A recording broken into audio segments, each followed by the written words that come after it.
2019, création D'accord. de Mastéos, et 2020, première vente. Ok. Ouais, c'est ça. Donc, Et 2023, on avait fait 1700 ventes, 50 millions de chiffre d'affaires, Ouais.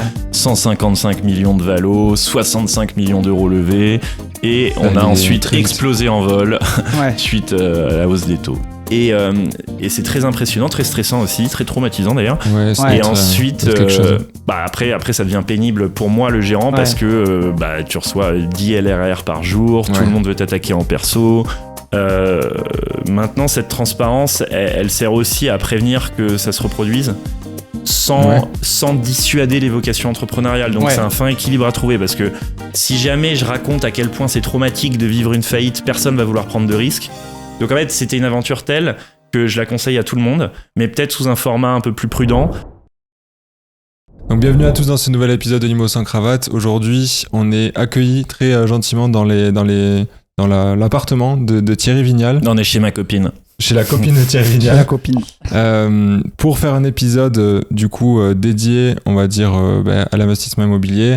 Ça va être l'occasion aussi de faire un petit point sur l'aventure Mastéos, voir où ça en est aussi aujourd'hui, parce que voilà, on est post rachat et post redressement de Mastéos, donc je pense qu'il y a plein de choses à évoquer. évoquer, ouais, et à prendre du parcours que tu as eu, qui était quand même assez mouvementé. Donc voilà, on va Et parler après de aussi Mastéos. la conjoncture de Ouais, l'immobilier. on va parler de tout ça, du des contexte, les tendances, l'investissement immobilier aussi aujourd'hui, comment on le voit, comment il évolue. Et voilà, ça va être un bon épisode. Ça te va comme programme? Ça me va. Et est-ce que je peux prendre l'accent toulousain ou pas? T'as le droit. Ouais, t'as le droit. J'ai des origines de Rieux-Minervois, près de Toulouse. Je sais ouais, faire cet mais ça, accent. c'est dans l'Aude. C'est dans l'Aude, ouais. Oui, mais l'accent est encore plus... il peut être encore plus L'accent prononcé. audois. C'est oh, tu as oublié la couenne dans les cassoulets. Oh, Duc, il est maigre. Il a la peau sur les os. Pas C'est mal. ça. Alors que je pèse 90 kilos, tu vois, ça c'est ma grand-mère du Sud. Ah oui, ça, c'est les grands-mères. Ouais. Ok, ouais. On Donc, fera des passages accent du Sud si tu ça vous viens va. du Sud. Ouais, Ah ouais, mais on connaît, enfin moi je connais très bien, ouais. de Minervois. Ouais. Ok. Ok, mais trop cool. Bon, bah Ouais. allons-y. T'as le droit, t'as le permis. T'as le permis accent. Très bien. Bon, du coup, je pense que probablement, si les gens écoutent ce podcast, c'est qu'ils te connaissent probablement d'une manière ou d'une autre, mais est-ce que tu pourrais te présenter pour les gens qui te connaissent pas encore et Un peu Et- ton parcours aussi. ton Mon parcours, enfance difficile. Ouais, dans Alors, l'Aude. mon conflit oedipien, mon enfance dans l'Aude. Non, j'ai eu une enfance assez normale à Paris. J'ai fait une prépa HEC, je suis entré à HEC Paris. J'étais un bon élève. Ensuite, j'ai fait un master de droit pour compléter. Donc, j'ai commencé en cabinet d'avocat à Hong Kong et à Paris. J'étais en département immobilier et fiscalité. Donc c'était ma première rencontre avec le monde de l'immobilier et de la fisca, qui est assez centrale. Bon, j'étais pas exceptionnel, donc je me suis fait un peu mis dehors, et j'ai fui à Londres avec ma copine de l'époque. Et à Londres, le seul métier qui existe là-bas, c'est vendeur de chips. Le seul métier qui existe là-bas, c'est vendeur de fish and chips ou trader. Ok. Ouais, j'ai choisi trader, ouais, mais- J'ai choisi l'un des deux. Je vous laisse deviner lequel. Et donc j'ai fini trader à Londres. Au bout de 3-4 ans, je suis revenu en France et je m'ennuyais. J'ai rencontré un mec un peu désœuvré comme moi qui s'appelle Maxime Anquier, qui a jamais fait d'immobilier. Et on a créé, faute de mieux, Mastéos, après un passage éclair chez nos concurrents Bivouac, où on voulait un peu regarder ce qui se passait. On les a un peu aidés au démarrage. Et ensuite, on a créé avec mon associé Mastéos dans un bar du 10e, à côté des toilettes au premier étage. Et on l'a fait avec les moyens du bord, sans grande ambition. On a créé le site et je suis allé vendre des biens à des copains et faire les premiers chantiers avec mon copain plaquiste Jérôme Manuguera, qui était un des cofondateurs. Et la sauce a pris assez rapidement puisqu'on était dans un environnement assez porteur avec les taux zéro. Donc voilà. Ouais. C'était quelle année? 2019, création D'accord. de Mastéos, et 2020, première vente. Ouais, Ok. c'est ça. donc- Et 2023, on avait fait 1700 ventes, 50 millions Wow. de chiffre d'affaires, Ouais. 155 millions de valos, 65 millions d'euros levés. Et Ça on a allait ensuite très vite. explosé en vol Ouais. suite à la hausse des taux. On, Voilà. on en reparlera tout à l'heure, je pense, de ce sujet-là. Mais du coup, effectivement, vous l'avez créé dans un contexte où c'était cool pour l'investissement immobilier, de manière générale. Est-ce que toi, à ce moment-là, ou toi et ton associé d'ailleurs, vous avez déjà investi de votre côté dans l'immobilier? ou pas spécialement? Et non. Ok. Non, comme quoi on peut se lancer dans un secteur qu'on ne connaît pas. Moi, j'avais vaguement fait du droit immobilier en cabinet, mais rien à voir avec ce que je propose chez Mastéos. Et mon associé non plus. Donc vraiment, on s'est formé sur le tas, on a fait plein d'erreurs, on s'est servi de nos copains comme cobayes, et je les remercie, où on les emmenait bêtement. Tu sais, quand tu commences dans ce secteur de l'immobilier locatif, ton premier réflexe, c'est d'aller chercher de la renta à tout prix. Oui. Tu penses Exactement. à rien d'autre. Tu vois, t'es comme un adolescent qui découvre les filles. Tu te dis, je veux de la renta, et tu finis au fin fond de Roubaix ou de Maubeuge ou de Saint-Étienne à être complètement omnibulé par les 14% bruts que tu vois. Et en fait, tu sais pas la sinistralité locative qu'il y a derrière. Ouais. Et en après, fait, quand c'est t'as vraiment 50% d'impayés, tu comprends. Ouais, tu vois, moi, le 14% à Roubaix, en fait, c'est moins 14% en vrai. Hein. Je perds de l'argent chaque année parce que 2 locataires sur 3 sont des dealers. Non, je suis désolé de le dire, mais Non, c'est mais ça, c'est paye ça. pas, il y a des squats, il y a du turnover, il y a des départs d'incendie, enfin, c'est un enfer, il y a des meurtres. Ouais. Et donc, en fait, plus tu vas chercher de la renta, plus tu vas chercher du risque, et ça, on le sait pas. Et côté client, il y a les sirènes de la rentabilité qui nous dirigent vers des mauvais invests, et côté prestataire de clé en main, premier réflexe, c'est de proposer ça parce que ça se vend facilement de la haute renta. Sauf que derrière, le SAV, il est injouable. Parce que derrière, il faut justifier pourquoi il y a tant de sinistralité. Ça devait être du clé en main, ça devait être lisse. Surtout que vous, dans le modèle de Mastéos, on est d'accord, vous preniez la gestion aussi derrière. Ouais, nous, on fait tout. C'est clé en main de Donc, A à Z. Clé en main de A à Z, sauf que voilà, si t'as vendu par facilité de la grosse renta, derrière, tu dois assumer la sinistralité qui va avec, et le client pète un plomb. Ouais. Et tous les débutants font ça. Moi, je vois des copycats de Mastéos quasiment toutes les semaines. Premier réflexe, c'est allez, je vais appeler ça cashflowpositif.fr. Et ça y est, je m'enferme dans un Je crois qu'il y en a qui s'appelle vraiment comme ça. Oui, je sais. Non, mais on s'y rend très bien, mais tu t'enfermes dans un truc hyper risqué, et en plus, c'est pas bon pour les clients de les emmener là-dessus parce que en fait le cash flow, il est synonyme de risque et de nuit blanche. Mais derrière, même sans parler du cash flow, c'est la valorisation du patrimoine investi dans la ville ou dans ce quartier-là qui est catastrophique. Il n'y a aucune liquidité. Derrière, ça peut perdre aussi en valeur ou très mal se revendre. Mais comme tu dis, je pense que c'est aussi parce qu'on a l'impression que le marché attend, enfin que les gens attendent ça en fait à investir, et que c'est plus facile de vendre, comme tu disais, de la grosse renta. Et je pense qu'effectivement, il y a un petit travail de pédagogique à avoir avec les clients en disant la renta c'est sympa, mais il faut voir tout le risque qu'il y a derrière et ce que ça représente vraiment derrière en termes de voir le projet immobilier dans son ensemble, dans sa globalité. Avec la prise de valeur, bien sûr. Exactement. Si tu regardes le comportement des riches, je suis assez pote avec les Crêtes, tu sais, de l'agence Netflix. Oui. Et tu regardes un peu leurs clients quand ils investissent. Ils vont sur l'île Saint-Louis, ils vont dans les beaux quartiers. Et c'est aussi parce que ces gens-là ont compris que la richesse, elle se fait dans la prise de valeur. Dans le patrimoine. Voilà, et pas en louant une coloc à Maubeuge.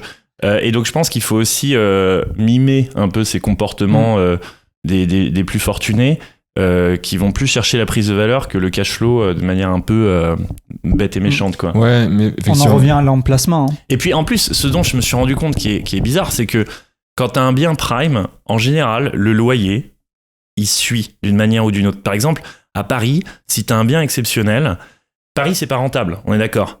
Sauf que moi, les gens qui ont investi à Paris, ils arrivent à le louer en bail mobilité, une fortune, un cadre de L'Oréal. Il y a toujours moyen de rentabiliser un truc qui est beau dans un emplacement prime. Et donc, finalement, les biens les plus prime sont les plus rentables. Tu as toujours une manière de le louer qui rentabilise. Bail mobilité, bail civil, corporate housing, whatever. Ouais. Et en plus, ça prend de la valeur. Non-stop. Même en période de crise, ça prend de la valeur. Enfin, sur le long terme, ça prend de la valeur. Ouais, c'est ça. À Saint-Étienne, ça prend jamais de valeur. En tout cas, ça en perdra pas, quoi. Ça, c'est sûr.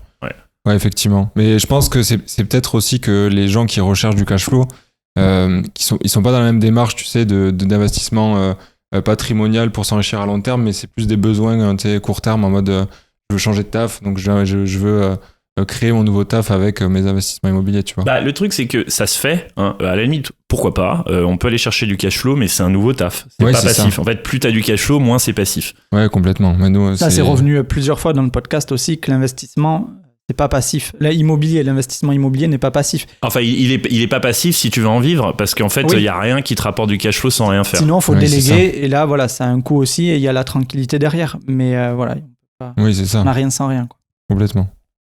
Après, il faut pas. Il y a des moyens aussi de s'enrichir avec l'immobilier, bien sûr. Il y a des moyens de générer du cash flow, mais ça demande un tout petit peu d'implication. Oui, tu vois, c'est tu ça. peux faire de la courte durée dans des zones qui le limitent pas. Je pense à Beaune, je pense à Mâcon. Il faut t'envoyer des voyages ou mettre des serveurs connectés et trouver un système pour gérer ça à distance.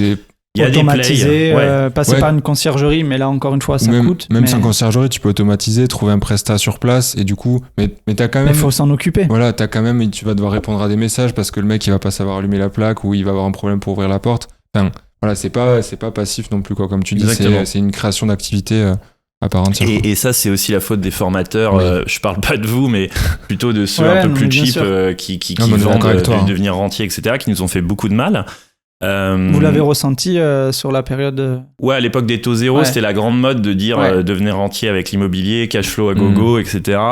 Après, on est passé sur les cryptos, donc ils nous ont un peu laissé tranquilles sur l'IMO.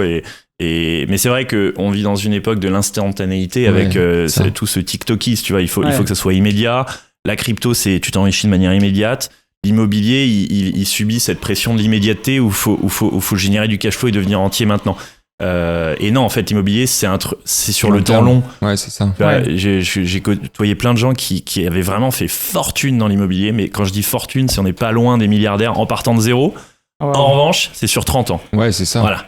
Donc c'est sur le temps long et c'est un peu incompatible avec la pression de notre époque, mais voilà, il faut accepter que c'est pas immédiat et que ça Ouais. demande de l'implication ou alors une stratégie qui soit compatible avec le côté passif, donc le patrimonial. Et c'est à nous d'éduquer nos clients pour ça.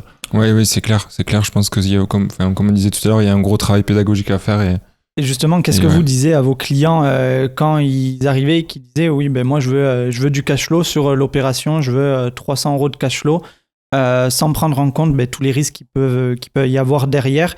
Et qu'est-ce que vous disiez justement pour potentiellement les recentrer sur un investissement un peu moins risqué et plus durable dans le temps? Ouais, bah alors déjà à l'époque des taux zéro, c'était plus facile de Ouais. générer 300 de cash flow qu'à l'époque Oui, comme actuelle, maintenant. on est à 4%. Et puis, bon, moi, je leur racontais mon expérience personnelle où j'ai des histoires atroces à vouloir chasser du cash flow. Et en fait, en parlant de son expérience personnelle, il se projette un peu mieux sur les conséquences de savoir qu'en finance, moi, j'ai été trader à Londres. Et il y a une règle en finance, une seule à retenir, c'est que rentabilité et risque sont parfaitement corrélés. Tu peux Ouais. pas y échapper. C'est comme la mort et les impôts. Il y a des trucs, tu peux pas y échapper. Tu vas chercher de la renta, tu vas chercher du risque. Et si tu as de la renta sans le risque, c'est ce qu'on appelle une escroquerie. Tu vois, Madoff, c'est 15% garantie tous les ans, Escroquerie. sans risque. Ouais, c'est vrai. Escroquerie. Donc voilà, risque et rendement, ça va ensemble. Donc moi, il n'y a pas de problème à ce que tu veuilles du rendement, mais il faut assumer que tu veux du risque aussi. Ouais. Et donc, je t'explique en quoi ça se matérialise, le risque. Le risque, c'est... ça peut aussi être de l'énergie. Le Ouais. risque, C'est du temps passé sur ouais, le projet. moi, j'ai un immeuble qui a brûlé. J'ai eu des impayés, du turnover, des locataires qui se... J'ai eu des meurtres. Non, mais Ah ouais. je te prends des cas extrêmes, mais c'est oui. ça d'aller investir à Roubaix déjà, ou équivalent en banlieue du Havre et tout. Oui. Après, ça peut juste être, ok, je voulais faire du cash flow avec de la courte durée, mais effectivement, comme tu décris, ils m'ont cassé la paroi de douche, du coup, il faut que j'aille chez Leroy Merlin Ouais, c'est ça. à Marseille, ou que j'envoie quelqu'un pour acheter une nouvelle paroi de douche et qu'il y ait... Enfin, c'est un enfer logistique. Donc, le Ouais. risque, c'est soit un risque d'énergie, soit un risque de subir D'argent, de la quoi. sinistralité locative, etc. Ouais, c'est Ça peut ça. prendre plusieurs visages. Ouais, je suis d'accord. Sans prendre en compte le risque aussi du marché sur place, de l'évolution, enfin qui n'évolue Oui, bien pas, sûr. ou le quartier qui évolue d'une mauvaise manière. Ouais, Ça complètement. aussi sur le côté de l'emplacement, sans prendre le côté exploitation qui est important de ce qu'on a évoqué, mais il y a aussi le côté C'est vrai. J'ai du une marché. anecdote du patron de Orpi Toulouse, enfin celui qui s'occupait de la franchise Toulouse. Ouais. Il me disait à un salon, moi j'ai des clients pour l'investissement locatif qui nous demandent des biens très rentables, donc je les envoie en banlieue toulousaine, la pire, là, je sais plus comment elle s'appelle, mais il y en a une qui Le est... Mirail. Exactement. Ouais, Et donc ils vont chercher du 10 brut, quoi. ouais, Et puis j'ai d'autres clients qui veulent l'hypercentre toulousain et qui sont à 4, voilà. ouais, c'est ça. Et alors il me disait un truc très intéressant, c'est qu'il a remarqué avec le temps que les deux rendements convergent. C'est-à-dire que ceux qui étaient allés chercher du 10 brut, ils finissent à 5 en effectif, parce qu'en prenant en compte tous Oui. les frottements qui Ouais, étaient c'est imprévus, en fait ils finissent à 5. Et ces clients qui étaient à 4 bruts, c'est l'inverse. Il y a des petites surprises. Les mecs ils peuvent augmenter le loyer un peu plus. Ils peuvent mettre un peu de courte durée de temps en temps. Et en fait, ils se retrouvent à 5. Et les deux convergent. C'est-à-dire que tu préfères avoir du 5 en centre-ville que du 5 à Mirail. Comment ça s'appelle ? Mirail, ouais. Et ça m'a fait marrer quand il m'a dit ça. Et donc, en fait, quitte à converger, autant rester dans l'ultracentre parce que t'as des surprises négatives sur le rendement et t'as des surprises positives sur le patrimonial. Moi, sur Marseille, ma copine, elle a acheté au Vieux-Port de Marseille, un truc pas rentable du tout, à 2%, quoi. Et en fait, on a eu une plus-value incroyable. Et maintenant, on le loue en courte durée et ça cartonne. Et en fait, j'ai jamais fait autant d'argent sur un bien si peu rentable à l'achat, alors que tous les invests que j'avais fait pour le compte des clients dans des trucs hyper rentables, ça s'est cassé la gueule. Ouais, donc au final, comme tu dis, c'est intéressant d'avoir ce point de vue-là, où ça à long terme, en fait, ça converge, et donc autant avoir un truc dans un placement prime, quoi. Ouais, et l'autre prend de la valeur. Parce que oui, ça, c'est comme tu dis, c'est en plus sans compter la plus-value. Parce que exactement, le jour où tu vas revendre au Mirail, bon, bah, tu vas sûrement... le revendre même prix, voire moins. Alors que ça comme un Pinel, où t'es sûr de faire ta moins-value.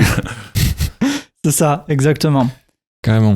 Et du coup, c'était quoi en fait l'offre de Mastéos quand vous l'avez mis en place ? Est-ce que c'était justement, vous avez une vision plus patrimoniale, ou c'était juste investissement locatif clé en main ? Vous pouvez investir depuis votre canapé, on fait tout. On connaissait pas du tout ce secteur, donc on a avancé avec nos premiers clients. Donc on était neutre au début.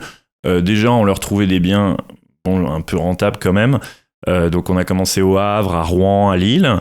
Ensuite, on s'est rendu compte qu'il fallait les aider sur les travaux. Donc on a trouvé un mec qui s'y connaissait en travaux. Il nous a rejoint, il nous a aidés sur les chantiers. Et ensuite, on a découvert qu'il fallait quand même gérer on découvrait le truc au fur et à mesure que le client avançait. Et on construisait nos filiales au fur et à mesure en prenant n'importe qui était disponible et qui s'y connaissait un peu dans ce... Donc on a trouvé un plaquiste, un gestionnaire qui était en alternance chez Foncia. Et on a construit comme ça... de briques et de broc nos 3 filiales qui maintenant sont un peu plus solides. Enfin, on a eu des péripéties depuis, mais voilà. Et pour te répondre, on a été attiré par les sirènes du rendement, donc on a fait la même erreur que tout le monde a proposé du rendement au début, et très rapidement on s'est rendu compte que c'était mieux et pour le client et pour nous de rediriger vers du patrimonial. Et à la fin, on essaie de proposer que du patrimonial, quoi. C'est un devoir de conseil vis-à-vis du client, et nous c'est plus facile à gérer. Comme tu dis, c'est aussi venu avec ce que vous avez observé sur le terrain, quoi. Donc c'est ça. Et il faut, en fait, il y a qu'une manière de comprendre, c'est avoir vécu la sinistralité qui va avec le cash flow. C'est impressionnant, et c'est surtout mathématique, c'est-à-dire qu'on n'y échappe pas, et c'est au millimètre. C'est-à-dire que tu prends un point de rendement en plus, t'as un point d'emmerde en plus. C'est juste mathématique. Ouais, c'est ça. Mais nous, on essaie souvent de le rabâcher, ça aussi, soit aux gens qu'on accompagne, soit sur le podcast. Moi, je préfère avoir moins de rendement, mais être dans un emplacement un peu plus premium que dans un quartier ou une ville où il y a plus de rendement, de rentabilité, en tout cas sur l'exploitation, mais potentiellement moins de valorisation ou quasiment pas de valorisation dans le temps, quoi. Pour la ville. C'est ça. J'en suis arrivé à, dès que je vois du cash flow sur un invest, je me dis c'est une très mauvaise idée et je passe à autre chose. C'est-à-dire je ne veux plus voir le cash flow sur un invest à titre perso si j'en fais un. Si tu vois en exploitation longue durée, tu veux dire, ou en exploitation longue durée, si je vois que sur un studio je suis à plus 500 par mois, je sais qu'il y a un problème. Je sais que je vais me faire... Surtout aujourd'hui avec des taux à 3,5, 4. Et même à l'époque, mais oui. Oui, ok. Mais c'est bon à savoir en tout cas.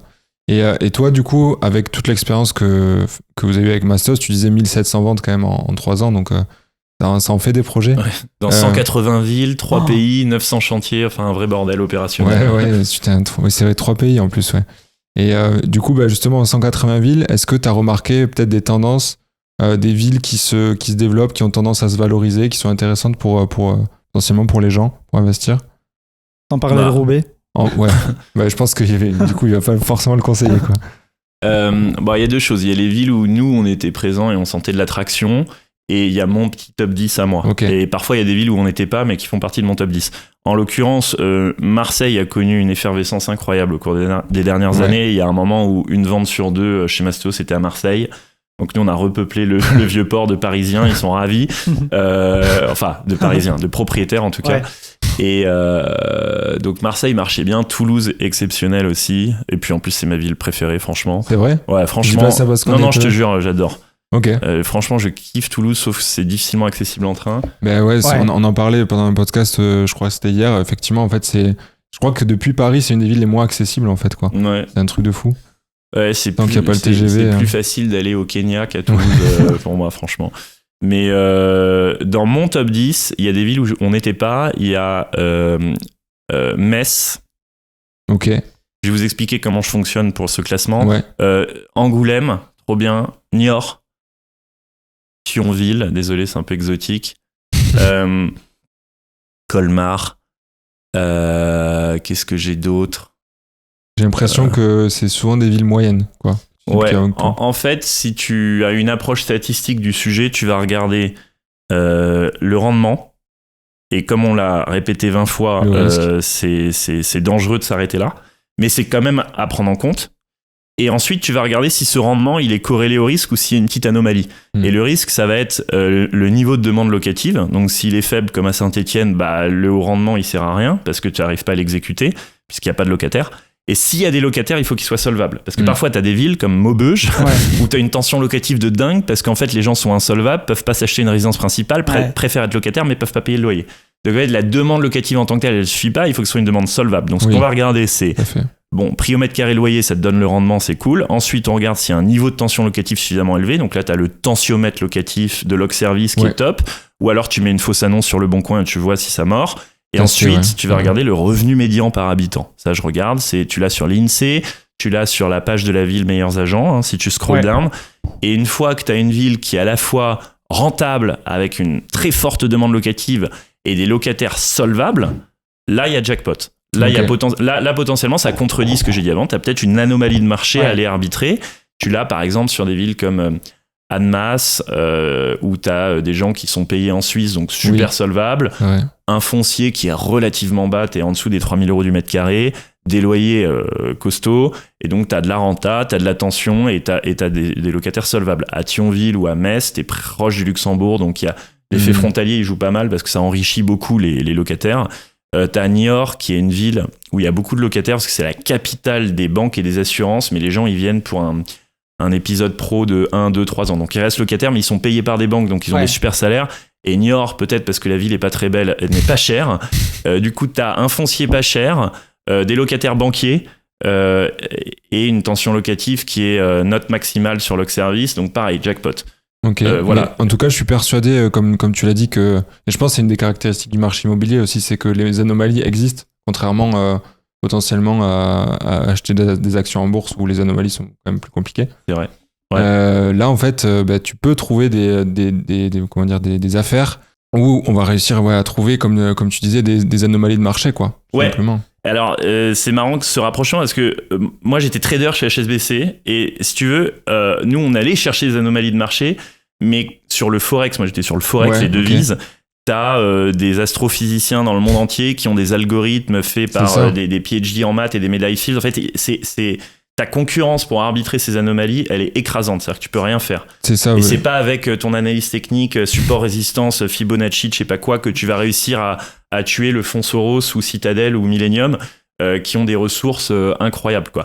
C'est ça, moi, et puis aussi, il y a une part d'humain dans l'immobilier qui n'est pas forcément dans les marchés financiers. Ça rejoint ce qu'il disait, c'est que moi, les premiers trucs que j'ai appris quand j'ai fait des études en finance aussi, c'est que en fait, t'as du trading haute fréquence, comme tu disais, donc c'est des algos qui tradent à la place des gens, et en fait, l'arbitrage humain, il est quasiment impossible, et surtout pour un particulier qui voudrait faire un peu de trading de son côté, comme tu dis, avec une petite analyse technique, bon ben là, il a des... Bon courage à lui, parce que à moins que tu sois prix Nobel de physique, c'est très très dur de concurrencer les hedge funds pour aller arbitrer des anomalies sur le marché Forex. C'est ça. En revanche, en immobilier, c'est vrai, comme déjà... les gros hedge funds vont pas sur ce marché, on est avec des humains, des particuliers, c'est pas purement financiarisé parce qu'il y a un côté résidence principale, donc tu as plein d'anomalies potentielles. Je t'en donne une rigolote, par exemple, autour des centrales nucléaires, le foncier est très bas, pourtant il y a une grosse demande de location flexible pour les salariés de la centrale, et donc je connais des gens qui achètent des Airbnb près des centrales nucléaires pour loger temporairement les gens de la centrale. Bref, t'as ça. T'as de la matière à arbitrer, c'est vrai que c'est intéressant, et quand il y a une anomalie, elle est pas arbitrée en une milliseconde comme sur le Forex, elle est arbitrée en 2 ans. Tu vois, Angoulême, c'est une anomalie, bon, bah, t'as une fenêtre de tir de 2 ans. tu as le temps. Typiquement, peut-être on y reviendra après, mais je sais que vous êtes pas mal développé en Espagne aussi à l'époque avec Mastéos et que Valence, c'était, je sais pas si c'est toujours le cas d'ailleurs, mais qu'à l'époque c'était une ville qui avait explosé quoi, Ouais. et sur une fenêtre potentiellement aussi réduite. Mais comme tu dis, c'est pas 2 secondes, c'est 2 ans quoi la fenêtre. C'est 2 ans parce que déjà le temps notarial, c'est un temps semestriel quoi presque. Donc Valence c'est toujours une très bonne idée, ça cartonne. Et ceux qui veulent investir en Espagne peuvent le faire. Le problème de l'étranger, c'est le financement transfrontalier qui est toujours un peu technique, mais ça se fait quand même. Ouais, ok. Oui, en France, on a quand même de la chance sur les financements pour acheter de l'immobilier. On se rend pas compte, même si les taux ont augmenté là sur les derniers mois. Mais on reste quand même, mais par rapport à d'autres pays. On a des taux fixes, on a quand même très peu d'apport sur les crédits. On a le système bancaire pour le financement de l'investissement locatif le plus favorable au monde, mais à un niveau inimaginable. Quand tu vas voir les conditions bancaires pour un investissement locatif en Espagne, au Portugal, en Grèce, où il faut vraiment mettre 50% d'apport et c'est des conditions drastiques. En France, on est tellement bien logé, et surtout quand tu regardes par rapport à il y a 2 ans où tu avais 0 apport, c'était vraiment fou. taux zéro, sur 25 ans. 2 ans de différé. Le calcul différentiel, en fait, tu te dis, mais pourquoi c'est j'ai vrai, pas le calcul investi différentiel. Il y a un moment, même avec un sous-jacent immobilier pourri, tu avais des conditions de financement inratables. Quoi. Je veux dire, tu étais emprunté à 0 sans apport, c'était. Et je comprends pas pourquoi on n'est pas plus nombreux à avoir investi. Quoi. Ouais, mais parce S'en mord un peu les doigts aujourd'hui. Ouais, parce que maintenant on se rend compte aussi avec le recul peut-être de à quel point c'était abusé à ce moment-là, quoi. Et puis il y en a plein qui se trouvent des excuses en disant que bon, les taux étaient très faibles, mais les prix de l'immobilier étaient plus élevés. Enfin, en tout cas, étaient assez. Aujourd'hui, élevés, c'est l'inverse. mais... On peut dire que les prix ont baissé un peu, que les taux sont élevés. Les taux, ça se renégocie. Exactement. Mais ça, c'est des gens qui disent ça, qui ne passeront pas à l'action, enfin, qui ne passent pas à l'action. Et souvent, l'hésitation, elle dure tellement longtemps. L'hésitation la plus fréquente, c'est oui, mais avec ma femme, on veut acheter une résidence principale, donc on hésite et j'ai pas envie d'affecter ma capacité d'emprunt pour la RP, que j'entends. Mais je l'ai entendu souvent chez des clients en 2020, et là on est en 2024. Je leur dis d'ailleurs, vous en êtes tous de ce débat. On n'a toujours pas tranché. Mais en fait, les 4 ans, c'est 50 mois de loyer quasiment, à 1000 euros de remboursement. En fait, tu viens de perdre 50 fois 1000 euros plus la plus-value. Donc c'est dommage, quoi. T'as perdu ton hésitation, elle t'a fait perdre pas mal. Ouais, enfin nous c'est le coût du passage à l'action. Le coût de l'inaction, c'est ça. On essaie de le calculer des fois pour les gens pour qu'ils se rendent compte aussi que l'immobilier finalement c'est presque plus important de quand on prend date plutôt que de trouver l'opération parfaite. Voilà, c'est bien ça. sûr. Franchement, c'est ton point d'entrée sur le marché, il faut qu'il soit le plus tôt possible, quoi. Comme en bourse d'ailleurs, hein. Franchement en bourse, c'est un peu à la fin de la journée, tout le monde te dit la même chose, c'est faut rentrer le plus tôt possible. Te soucie pas de timer le market, tu fais du dollar cost averaging, c'est-à-dire que tu mets la même somme tous les mois et tu bats 99% des traders en analyse technique, quoi. Ouais, c'est ça. Donc c'est ton point d'entrée, quoi. Il faut rentrer tôt, même en commençant petit, quels que soient les taux ou je sais pas quoi, les prix, tu y vas. Mais comme tu le disais, avec les réseaux sociaux, aujourd'hui, on est dans un monde où les gens veulent tout de suite, tout vite, et ils veulent. Ils ont été aussi un peu formatés par ça sur les réseaux sociaux, le cash flow. Et aujourd'hui, déjà dans l'état actuel, c'est très compliqué d'obtenir du cash flow avec les taux d'intérêt, mis à part d'avoir un apport conséquent sur le projet, et là de dégager un excédent de trésorerie. Mais sinon, voilà, il faut quand même rester raisonnable. Tu sais que moi, j'ai pas investi à titre perso. Parce que je le pouvais pas en tant qu'entrepreneur, on est difficilement finançable. Mais surtout, je me disais, moi, je suis un start-upper, je vais faire fortune avec ma start-up. Et bon, je regardais mes clients et mes copains qui investissaient sur mes conseils et je leur disais, les petits joueurs, ils devraient créer leur startup. Et finalement, eux, ils se sont fait entre 50 et 100 000 euros pendant la même période. Moi, je ressors avec 0 et j'aurais été super content d'avoir capitalisé 50 000 balles à un moment où j'ai pas de chômage et je sors sans rien. Enfin, moi, j'en ai besoin de ce filet de sécurité. Et je suis la preuve vivante que si, au même moment que j'avais créé Mastéos, je m'étais fait un petit studio au Havre ou un truc minimal, aujourd'hui, j'aurais de quoi survivre post-Mastéos, alors que là, c'est pas le cas, tu vois. Donc, vraiment, je suis la preuve vivante que quelle que soit ton ambition, ton niveau dans la société, commence le plus tôt possible. Parce que je suis d'accord. C'est vrai que l'immobilier, ça peut être un filet de sécurité sur la création de patrimoine, avec une vision quand même long terme, parce que court terme, ça peut être compliqué. C'est toujours avantageux. Et on peut parler justement de Mastéos, de qu'est-ce qui s'est passé pour nos auditeurs qui nous écoutent et qui connaissent pas trop le sujet, même si ça a quand même été un peu médiatisé. Bah, peut-être que ouais, tu peux nous faire en avancement rapide un peu ce qui s'est passé du coup en 3 ans. Donc je l'ai créé en 2019. Comme je vous l'ai dit, sans une grande ambition, j'envoyais mon CV dans des vraies boîtes à côté pour trouver un vrai métier. On était dans un bar, je revenais de Londres, j'avais pas de chômage et je suis allé pointer au RSA Porte d'Italie et mon associé aussi. Et en fait, on est arrivé au bon moment.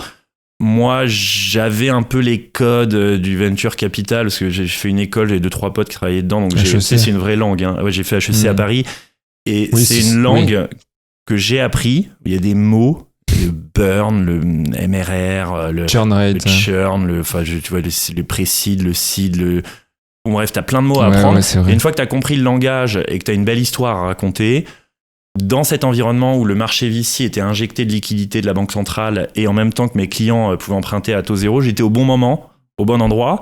On a bien exécuté, on avait un bon storytelling, on a joué beaucoup sur la visibilité médiatique très vite et on s'est laissé prendre, si tu veux, c'était pas intentionnel, on s'est laissé prendre par une vague qui nous a complètement propulsés. Tu vois, il y a des fonds d'investissement venture qui sont venus nous proposer des chèques rapidement de plusieurs millions d'euros. On a pris évidemment. Et après, ça a été une boule de neige incroyable où on nous proposait de plus en plus d'argent, ça faisait monter la valo, on pouvait embaucher plein de gens, on pouvait bombarder de pubs sur Instagram, on dépensait des millions d'euros de pubs dans tous les sens. Moi, je faisais la reine d'Angleterre sur BFM et dans les médias.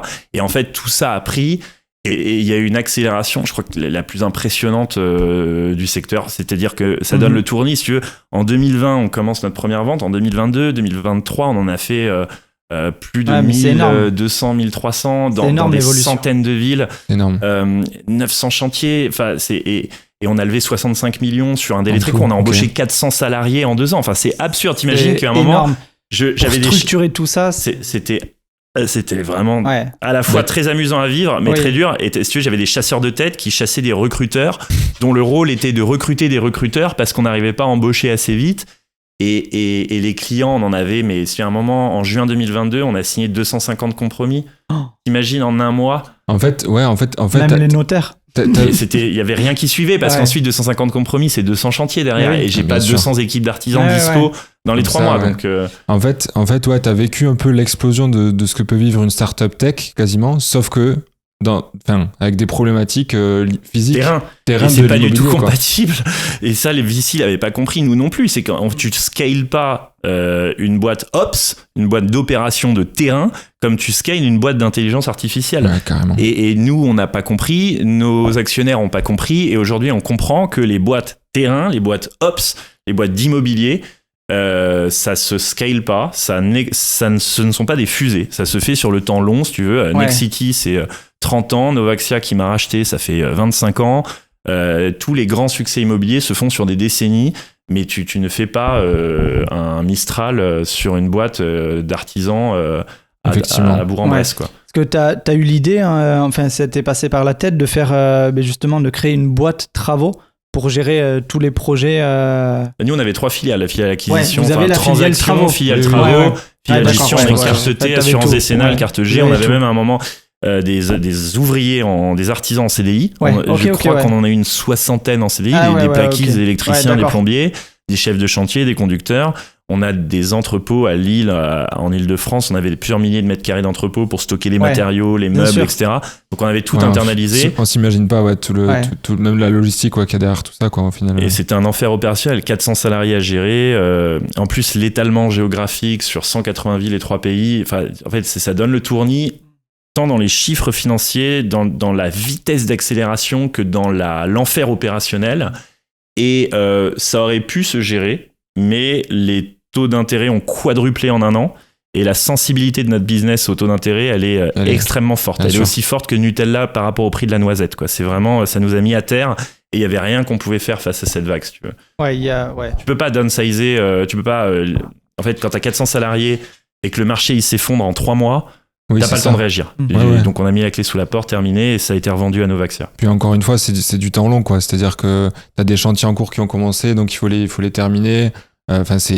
Tout prend du temps, quoi. Donc l'immobilier, c'est du temps long, que ça soit pour un investissement ou pour une start-up.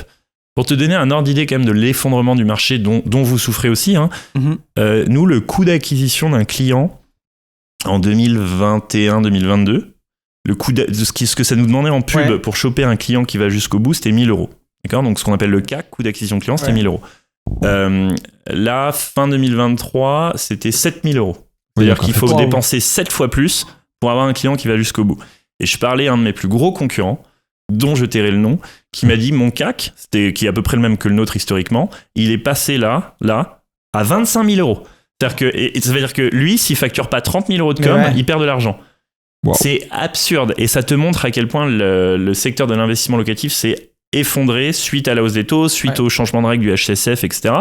Ce qui fait du mal au secteur, mais ce qui fait aussi du mal aux étudiants qui, du coup, peuvent plus se loger, parce que pour loger un étudiant, il faut que tu aies en face un investisseur locatif qui ait fait le travail. Et bon, tu as un environnement qui est hyper défavorable avec les DPE, les plafonnements. Voilà, là, c'est vrai que ces dernières années, notamment ces dernières années, il y a eu un coup de matraque sur l'immobilier un peu dans tous les sens. En réalité, je pense pas que ce soit... Bon, si, forcément, les normes du HCSF, ça a joué par rapport à ce qu'il y avait en termes de crédit. Je pense que c'est quand même plutôt positif qu'il y ait ce genre de choses pour protéger quand même un minimum le système. Tu vois, les épargnants, et les investisseurs et le système en général.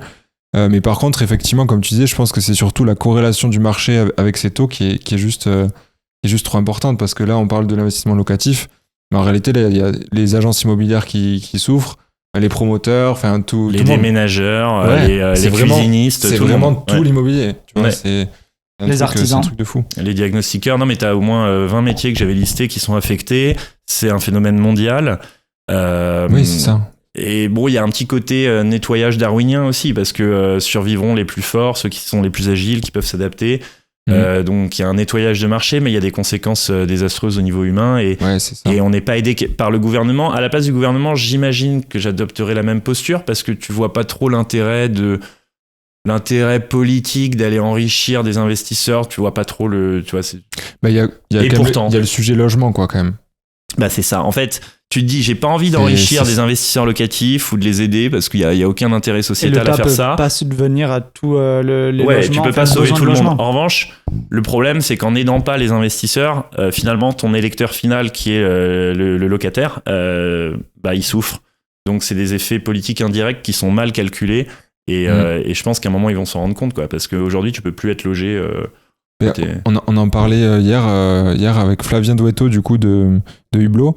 Il nous disait que dans certains coins en Ile-de-France, sur les biens qui étaient gérés par son équipe, là, pour une annonce mise en ligne, ils avaient 200 candidatures, quoi. C'est horrible. C'est juste... Même les chambres de bonne, c'est 600 candidatures pour un 9 mètres carrés. Non, mais c'est et en plus, c'est rigolo à voir, mais quand tu parles aux locataires, c'est désespérant. Les mecs peuvent pas faire d'études. T'as des gens en larmes au téléphone. À l'époque où je gérais, j'avais 2-3 locataires au téléphone. Les mecs, ils pleurent.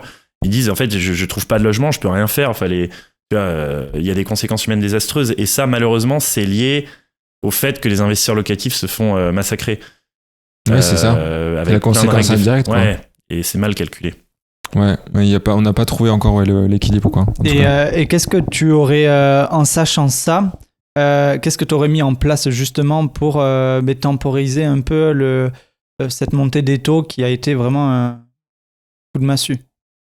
Déjà, pas trop. De la même manière qu'un investisseur va être attiré par les sirènes du rendement, un start-upper, il va être attiré par les sirènes du VC, le Venture Capital. Moi, c'était ma première boîte. Et je me suis dit, trop bien, je vais passer sur BFM, on me propose des millions et des millions. Donc, tu vois, tu signes, tu réfléchis pas. On me dit qu'il faut burner, embaucher. Allez, j'y vais à fond. Je joue le jeu.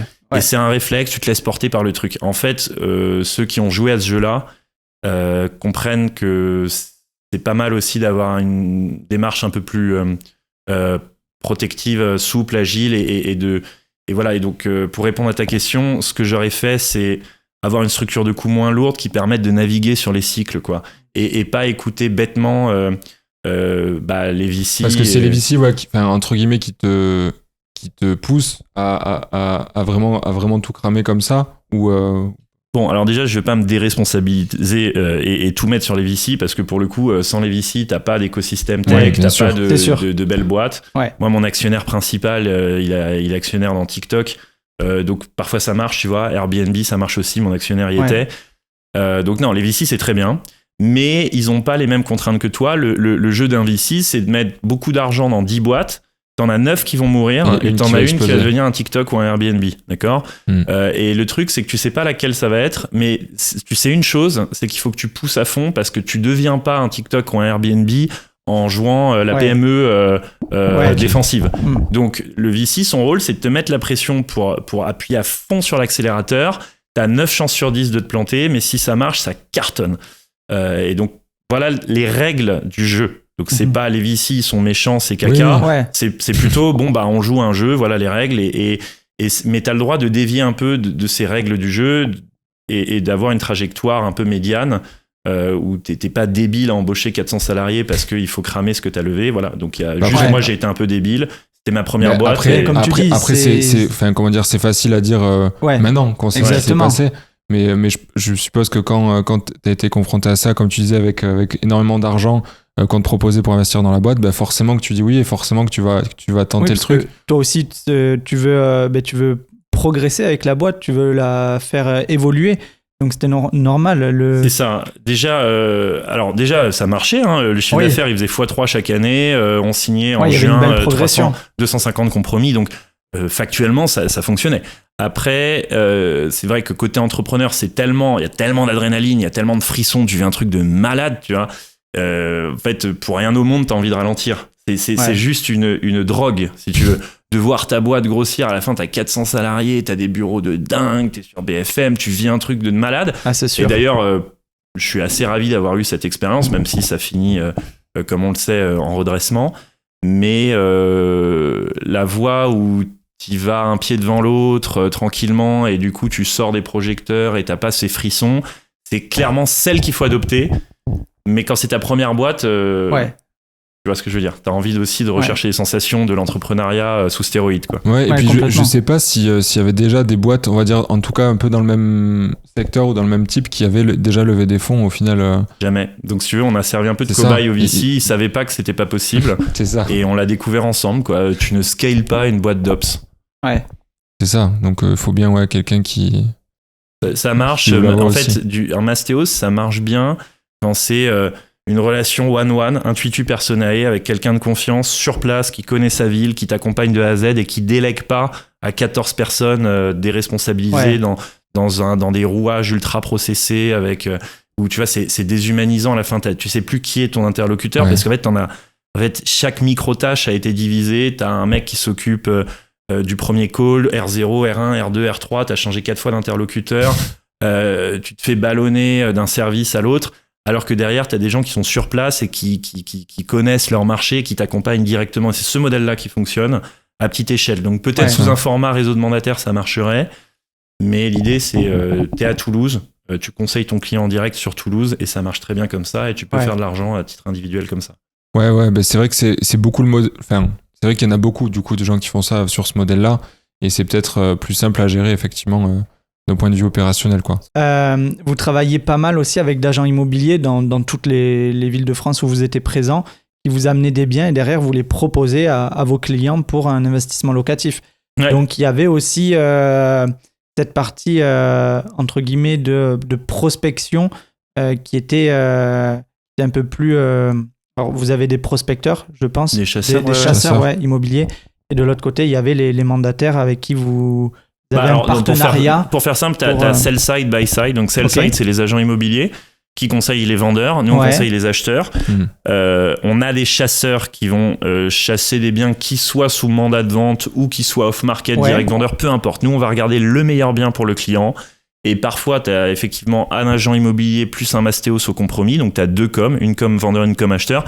Pas très esthétique sur un compromis, mais n'empêche que si le prix est bon, on s'en fout. Et après, parfois, on a le bien en direct. Parfois, on l'a jamais en mandat de vente. Nous, on représente toujours l'acheteur en mandat de recherche. On a des chasseurs qui vont trouver les biens les meilleurs pour nos clients. C'est ce qu'on appelle des mandataires ou des chasseurs. D'ailleurs, on n'en a pas parlé. C'était quoi enfin, nous on s'en doute, mais c'était quoi le business model de Mastéos du coup? Je suppose que vous aviez une première com à l'achat, comme tu disais, donc avec un mandat de recherche qui était appliqué sur ça. Et après, est-ce qu'il y avait autre chose qui était appliqué pour les travaux, la gestion ou... On facture, je sais plus si c'est toujours le cas, mais de l'ordre de 5% du prix du bien à l'achat. Et ça couvre l'ensemble du process jusqu'à la location. Et en comptant les travaux, du en coup. fait, à chaque fois qu'on me pose la question, c'est bizarre parce que nous, on va proposer un devis travaux. Ça fait partie de notre job. Donc, on va sourcer une équipe d'artisans. On va te proposer un devis, voire 2 parfois. Et à prendre ou à laisser. Si toi, tu veux pas le prendre et que tu as un cousin qui est plaquiste, tu peux passer par lui. Nous, on a fait notre job de te proposer un devis. Ouais. Donc, en fait, les 5%, ils couvrent cette partie. Ça te force pas à passer par nous, mais en tout cas, on fait notre taf. Ouais. Mais du coup, ça me paraît hyper pas cher. 5% pour sourcer le bien, plus comment dire, le suivi travaux. le suivi travaux, quoi. C'est drôle parce que parfois, les gens, 5%, ça peut représenter en moyenne 10 000 euros. Et quand je leur dis oui, ça couvre la partie travaux, ils pensent qu'avec les 10 000 euros, je vais acheter leur parquet, tu vois. Ben non. C'est toujours mal compris, ce truc-là. Mais, je sais pas, 10 000, ça paraît cher dans l'absolu. Et effectivement, en fait, quand on comprend ce business-là, nous, on travaille à perte. Et c'est peut-être pour ça qu'on a fait faillite. On n'a jamais été rentable. En fait, c'est tellement complexe et tellement coûteux, même sans le format Mastéos, que, effectivement, payer 5% pour qu'un mec te réussisse, te fasse réussir ton investissement locatif, c'est pas cher, mais c'est perçu comme étant cher. Ouais, mais on l'a vu, on l'a testé un peu, bon, à moindre échelle, carrément, oui. Mais on a vu que c'était... Mais après quand toi tu passes par là en tant que justement investisseur particulier et que tu vois le taf que c'est de trouver un bien, de gérer tes travaux, de gérer les merdes qui se passent et tout ça, en fait, d'éviter l'erreur. Et d'éviter... nous, des erreurs, on les a faites pour vous. Comme Jésus-Christ s'est sacrifié pour les autres, nous aussi.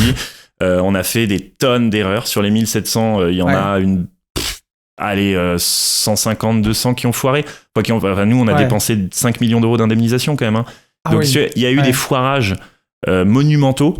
Mais qui font partie de l'enrichissement. Et qui font partie de l'expérience. Ouais, c'est ça. Et aujourd'hui, on peut te dire ce qui marche ou ce qui marche pas.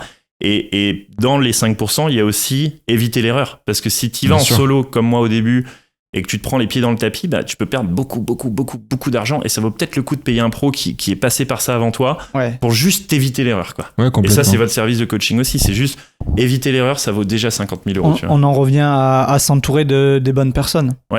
Ouais, et puis c'est vrai qu'en immobilier, pour moi, il y a un conseil ou un truc, en fait, ça peut vraiment te faire économiser énormément d'argent ou éviter des erreurs qui vont être très très coûteuses.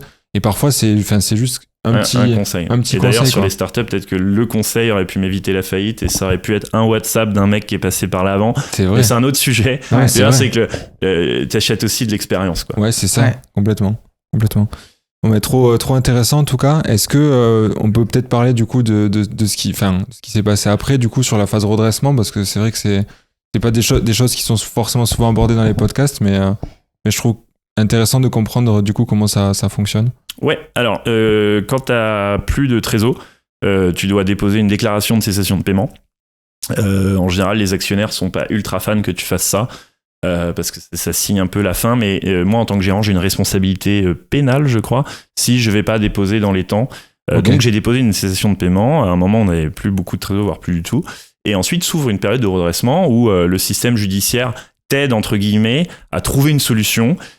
S'il n'y avait pas ça, on se ferait attaquer par les créanciers, les fournisseurs, les clients qui viendraient avec des battes de baseball en bas de chez nous. Et heureusement, on a un système qui fait un peu tampon et qui dit tout le monde se calme. Médiateur, quoi. Allez, on met en pause, on fait pause. On va prendre en charge les salaires de Mastéos là, pendant 30 jours. Juste, on se calme. Les créanciers, vous arrêtez de prélever vos mensualités. Et c'est un moment où on se calme et on réfléchit. Qu'est-ce qu'on fait ? Est-ce qu'on vend la boîte ? Est-ce qu'on vend les actifs de la boîte ? Est-ce qu'on trouve un plan de sauvegarde ? On restructure la dette ? Voilà. Donc on réfléchit. Et bon, dans notre cas, il y avait tellement de passifs que on en arrivait à la conclusion qu'il fallait vendre. En l'occurrence, on a vendu non pas la boîte, mais les actifs. C'est un peu technique. Parce qu'en fait, si tu vends la boîte, malheureusement, tu vends aussi le passif qui va avec. Et on avait tellement de passifs. Vous aviez quoi comme actifs ? Des locaux, des bureaux, des entrepôts, des trucs comme ça ? Non, et surtout un portefeuille de gestion. Oui, c'est avec vrai. 1600 ou 1700 locataires, je crois, qui rapportent 1,5 million tous les ans. Bon, ça c'est cool. Après, t'as la marque qui est un peu de reach. T'as la base client, il y avait 200 000 investisseurs en base client. Bon, tout ça, ça fait partie des actifs de la boîte. Ouais, voilà. Bon, après, on n'a pas été racheté très cher, mais ces actifs, ils sont valorisés à 1 million d'euros en l'occurrence. Et c'est ça qu'on a vendu à Novaxia, qui est un superbe groupe. C'est une SCPI, pour faire simple, qui gère 2 milliards d'euros d'actifs, notamment dans le résidentiel, et qui est super synergique avec Mastéos et qui, je pense, va rendre le modèle Mastéos beaucoup plus sain et va pouvoir... se servir des mandataires Mastéos déjà pour sourcer des produits pour la SCPI de Novaxia et inversement d'envoyer les CGP Novaxia pour distribuer le service Mastéos. Enfin, il y a plein de synergies et ça marche beaucoup mieux quand c'est intégré dans un grand groupe comme Novaxia que quand c'est poussé par des VC surexcités. Ouais, parce qu'ils ont peut-être l'expérience et le... Ouais, ça fait 25 ans. Ouais, alors, il y a pardon, donc on a coupé, mais sur la phase de redressement, tu vas quand même mettre en concurrence des repreneurs potentiels. Okay. C'est-à-dire que 80% des boîtes ne trouvent pas de repreneurs et donc finissent dans un cimetière. Nous, on a eu la chance d'avoir 3 repreneurs. Un petit qui s'appelle Attentifimo, qui est pas très connu du grand public. Un qui est un peu plus connu dans mon secteur, parce que c'est un grand concurrent qui s'appelle Investissement Locatif, que vous connaissez, Manuel Ravier, Michael Zonta. Alors nous, on les voyait d'un mauvais œil parce que c'est les concurrents. Et en plus, on avait un procès contre eux. Enfin, voilà.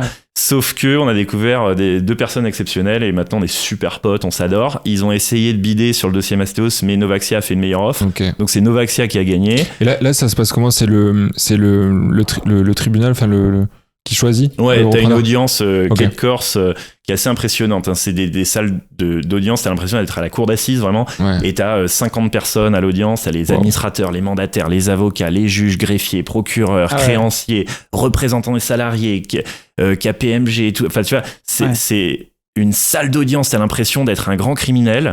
Tu rentres, t'es appelé à la barre, tu dois expliquer la situation, il y a des larmes, ça dure 2 heures. T'as les candidats qui viennent pitcher devant le juge en montrant que leur offre est la meilleure, que même si elle est un peu moins chère, elle a plus de chances de sauvegarder l'emploi, etc. Et c'est très impressionnant, très stressant aussi, très traumatisant d'ailleurs. Et ensuite, après, ça devient pénible pour moi, le gérant, parce que tu reçois 10 LRR par jour, tout le monde veut t'attaquer en perso pour récupérer l'argent perdu, etc. Donc, je conseille à personne de faire une faillite. C'est un moment pénible. Mais ça permet aussi pour ma prochaine boîte, une fois que tu as vécu une faillite, tu comprends qu'il faut adopter un peu plus de prudence.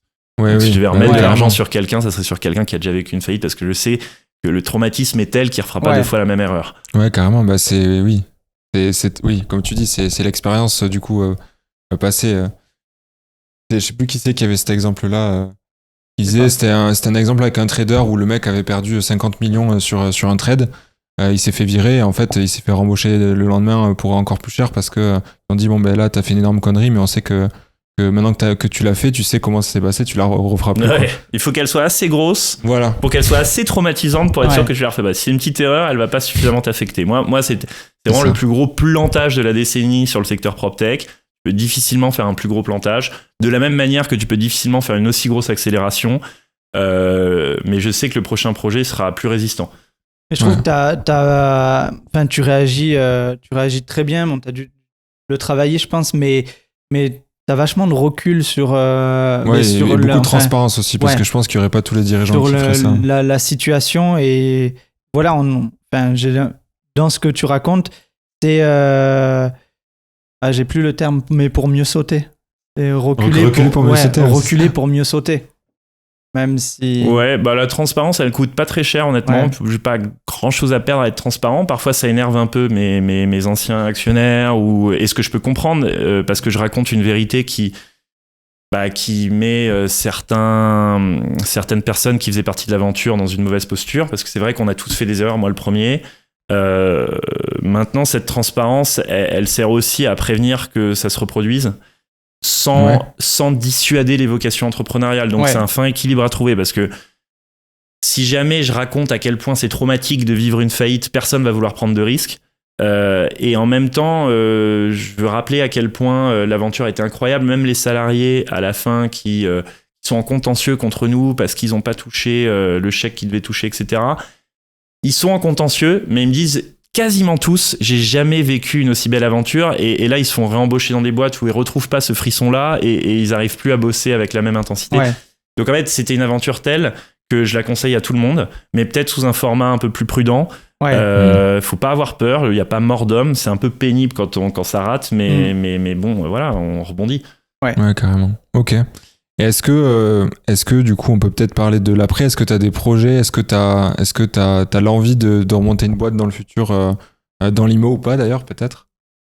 Quand tu te lances dans l'entrepreneuriat et que tu as vécu cette intensité, c'est un peu dur de revenir au format salarié, qui est, franchement, parfois ça me donne envie parce qu'au moins c'est stable et protecteur, mais on devient piqué à l'adrénaline de l'entrepreneuriat et c'est quasiment impossible. Et surtout, les recruteurs veulent pas de nous parce qu'ils savent en fait qu'au bout de 3 mois, on va avoir une idée loufoque et remonter un projet. Et du coup, tu vois, nous, on n'a pas eu une expérience aussi, entre guillemets, folle et intense que la tienne. Mais c'est déjà le cas, quoi. C'est-à-dire que juste quand tu goûtes un peu à l'entrepreneuriat et si c'est vraiment quelque chose qui te pique, qui te passionne, c'est très très dur de revenir. Et comme tu dis, même pour les employeurs, ils veulent pas. Ils veulent pas. Moi, quand j'ai embauché des anciens entrepreneurs, ils m'ont tous échappé au bout de 3, 4, 5 mois parce qu'ils vont recréer des boîtes. Tu fais pas d'un chien un chat. Une fois que tu reviens pas en arrière une fois que t'es dedans. Donc moi, je vais forcément remonter un projet.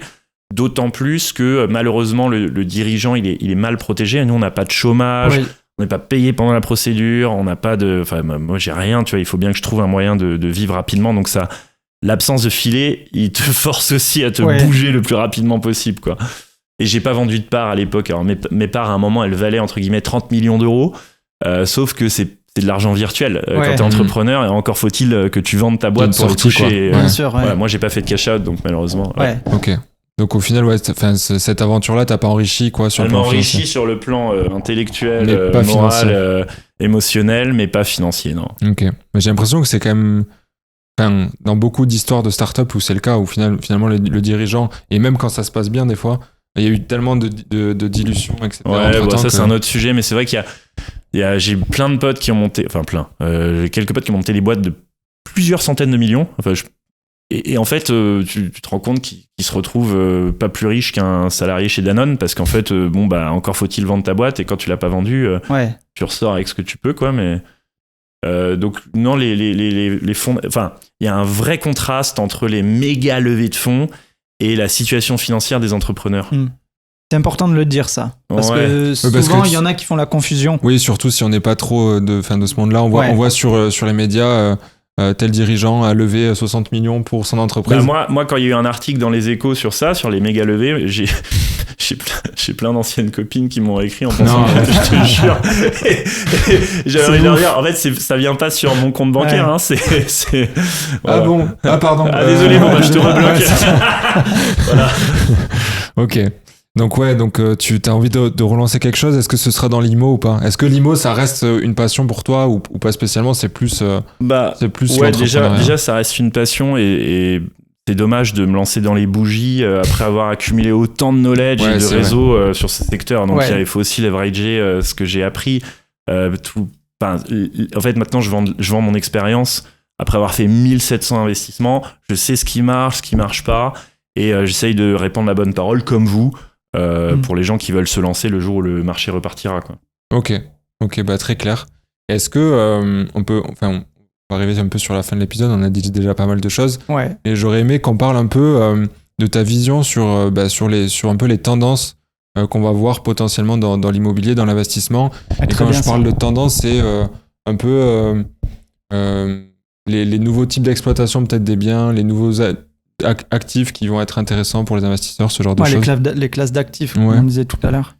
Ouais, alors sur le résidentiel, moi ce que j'observe, c'est que c'est pas rentable si on respecte parfaitement les règles longue durée, mais tu as des formats de baux qui permettent de rendre rentable des actifs qui l'étaient pas. Typiquement, en ce moment, il y a beaucoup le bail mobilité à Paris marche bien. C'est des locations flexibles qui correspondent aussi à un besoin côté locataire. On peut plus s'engager sur 3 ans parce que les gens ils sont de plus en plus mobiles et tout.